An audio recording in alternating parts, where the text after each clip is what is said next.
Fala galera, beleza? Bem-vindo a mais um vídeo. Hoje eu quero falar um pouco mais sobre o pacote FMT, explicar os outros prints que a gente comentou na última aula e também falar sobre formatação de valores e placeholders.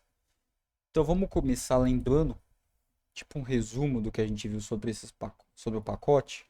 Para a gente usar ele, a gente vai precisar importar o pacote FMT dessa maneira, import aspas FMT, esse é um pacote que vem no próprio Golang. E para utilizar, fmt.println hello world. Recapitulando, o que é o println? Ele vai trazer esse texto no nosso terminal, como eu vou mostrar agora. Eu trouxe. Só que se, por exemplo, eu tiver uma segunda linha, ele vai pular a linha, em vez de mostrar um na frente do outro. E só para relembrar, é Shift, Alt, setinha para baixo ou setinha para cima. Qualquer uma das duas tanto faz, você consegue duplicar a linha para baixo. Beleza. E aí a gente tem o print normal, que eu cheguei a falar dele, mas não falei exatamente como ele funciona. Ele é basicamente o println, só que não pula linha. Então se a gente pode ver, ó, hello world, println pulou linha. E a gente tem o print, que é essa parte aqui, e depois o println. Por que ele não pulou linha aqui? Porque o print não pula linha, então ele ficou grudado. E aqui pularia a linha. Então se, por exemplo, eu pegasse um desse, ó, Shift, Alt, setinha para baixo, Alt e setinha para baixo, que eu trago aquela linha para a linha de baixo. Se eu rodar agora, pode ver o Hello World, o print, que não pula a linha, o print alien que pula e o print que não pula a linha que veio para baixo, porque o print alien trouxe ele para baixo. Beleza. Acredito eu que deu para entender, né? Agora, vamos falar um pouco sobre formatação e placeholder para a gente poder explicar o próximo print, que é o printf. Eu trouxe esses dados aqui, que é mais ou menos para explicar como funciona. A gente para formatar, a gente vai separar por porcentagem e uma letra do teclado para explicar o que que é. Então, por exemplo, D vai ser de int, de número inteiro, F de float, S de string, T de boolean e V de valor genérico. Daqui a pouco eu vou explicar o que que é esse valor genérico, mas vou mostrar um pouco na prática para vocês entenderem como funciona. Então, por exemplo, fmt.print f meu nome é, e eu coloco um porcentagem S de string. Se eu dar um vírgula aqui e colocar Lucas, não deu nenhum erro. Se a gente rodar o código, meu nome é Lucas. Por quê? Porque eu estou falando que aqui vai ocupar um valor tipo string e aqui eu estou definindo que o valor em string é Lucas. Tá, mas o que acontece se eu colocar, por exemplo, 25 aqui, que é o número inteiro? Tá vendo, ó, que aqui já começou a me apontar? FMT printf formatado no porcentagem S tem um argumento de 25. O que está errado, pois não é do tipo inteiro. Beleza. Se eu rodar, você vai ver que vai vir todo cagado. Meu nome é porcentagem, diferente de S, porque na string int é igual a 25. Que a gente não quer que mostre desse jeito, né? A gente quer algo mais formatado, algo mais bonitinho. Então se a gente trocar aqui por D, como na tabelinha aqui em cima que é tipo int, e rodar novamente, meu nome é 25, não faz sentido. Então a gente pode colocar tipo, minha idade é 25. Minha idade é 25. Tá. E isso aqui não fica só preso a colocar um valor fixo não, né? Se eu quiser colocar, por exemplo, var idade int é igual a 25, eu posso colocar a variável aqui. Se for do mesmo tipo, não vai dar problema e vai rodar normal. Minha idade é 25. Agora vamos partir para os outros valores. Deixa eu apagar isso aqui que não é interesse. Só foi para mostrar que a gente consegue colocar variável aqui no tipo float. 3.14. O pi é 3.14, B, mesma coisa, porque não é formatado tipo float.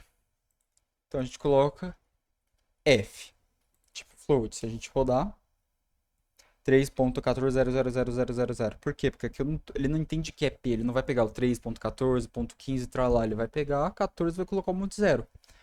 Para isso, para a gente formatar, a gente vai precisar colocar um ponto 2.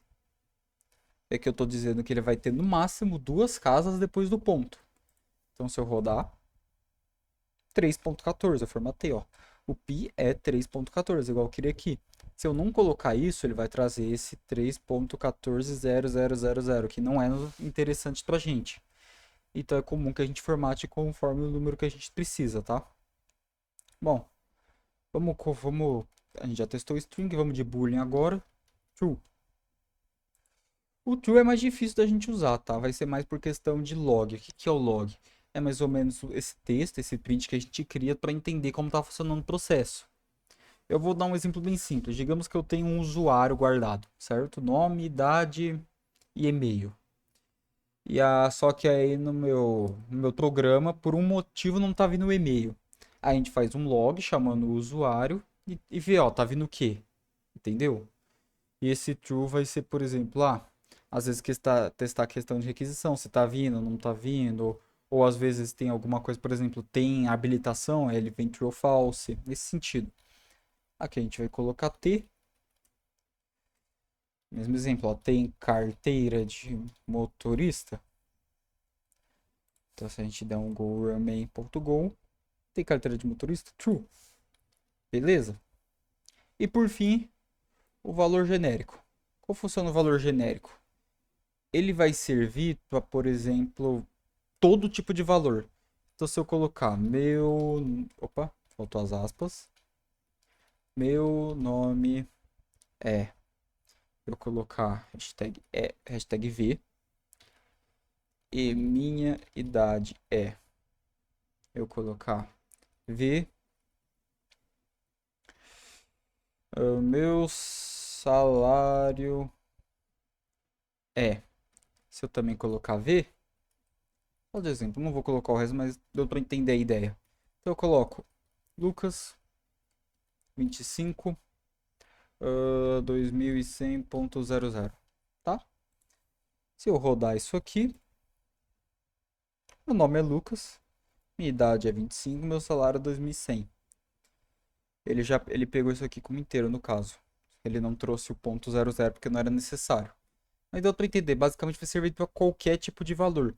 Então, digamos que eu tenho uma variável nome, daquele jeito que eu ensinei a criar, que a gente não tipa. Lucas.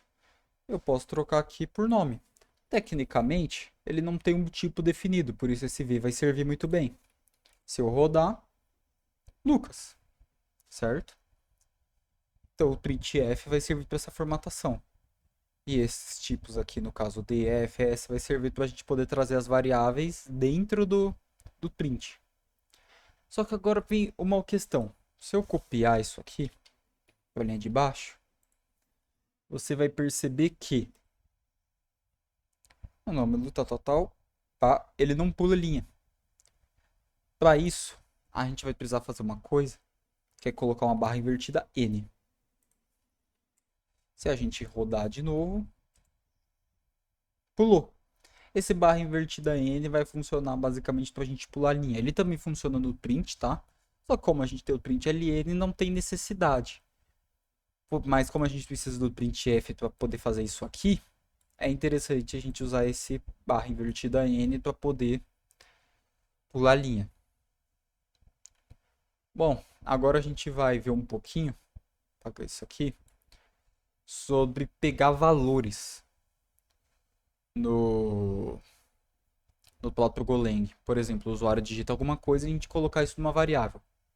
Isso também é algo que vem do pacote FMT e eu vou explicar agora. A gente cria uma variável de nome string. Beleza. A gente pode colocar um fmt.print e essa é a ocasião que eu falei que é interessante usar o print. Digite o seu nome. 2 pontos, espacinho. E eu posso chamar o fmt.scan ln. O ln é para pular a linha também, tá? O ln sempre vai ser isso. Nome. E comercial nome. Isso aqui é para definir que o valor que vai vir, que o usuário digitar, vai vir para o nome. Então, se eu der um print ln em nome, vocês vão ver o que vai acontecer. Ó, digite seu nome. Ele não aconteceu mais nada, ele tá me deixando digitar. Então, se eu digitar Lucas aqui na frente, por quê? Porque eu usei o print, não o print ln. Ele me retornou o print Lucas, por quê? Porque aqui ele trouxe para digitar e guardou o valor na variável nome. Então, quando eu chamei nome, ele me retornou esse valor que eu digitei. Isso vai funcionar para qualquer tipo de coisa. Então, por exemplo, var idade int. Deixa eu comentar aqui. É Ctrl Ctrl ponto e vírgula, tá? Ou onde tá os dois pontos, depende do seu teclado também, você consegue comentar. Com isso aqui eu vou colocar idade. Tá? Idade. Digite sua idade. 25. 25. Mesma coisa que vai servir assim para os outros tipos. A gente não costuma utilizar boolean nisso porque não faz muito sentido, tá? Normalmente se a gente quiser salvar alguma coisa, a boolean vai ser a gente vai definir digite 1 para sim, digite 2 para não, e aí a gente salva para deixar mais intuitivo, porque o usuário não sabe o que é um boolean, ele não vai entender o que é um true ou false, entende? E vai seguir esse estilo. Mas é isso. Por fim, eu vou só mostrar uma coisa que a gente não utiliza tanto assim no Golang, mas ele existe, que é a questão da gente poder guardar um print dentro de uma variável. Eu coloquei o contrário aqui. Então a gente vai chamar o fmt.sprintf. E aqui, por exemplo, eu posso falar usuário, dois pontos, porcentagem S, barra, ID, dois pontos, porcentagem D. E eu falo nome do usuário Lucas, ID 1. De exemplo. Que tá dando erro porque a gente declarou e não usou a mensagem. Mas depois eu tenho um fmt.print ln msg. Se eu rodar, ele vai trazer usuário, Lucas, ID 1. Aqui, esse tipo de coisa vai ser mais interessante para mensagens genéricas. No sentido de, eu vou ter que usar uma mensagem em várias partes do meu sistema. Então eu crio isso aqui para não ter que ficar digitando isso aqui tudo na mão. Que eu só chamo o MSG. E aqui eu não precisei colocar o barra N porque a gente já está usando o print ln, ele já vai pular automaticamente. Mas é isso. Isso é o que eu queria mostrar nessa aula. Se tiver alguma dúvida, deixe nos comentários, que assim que eu estiver disposto, eu vou te responder. Deixa o like se você gostou da aula, se inscreve no canal, compartilha com quem tem interesse nesse tipo de conteúdo. E até a próxima!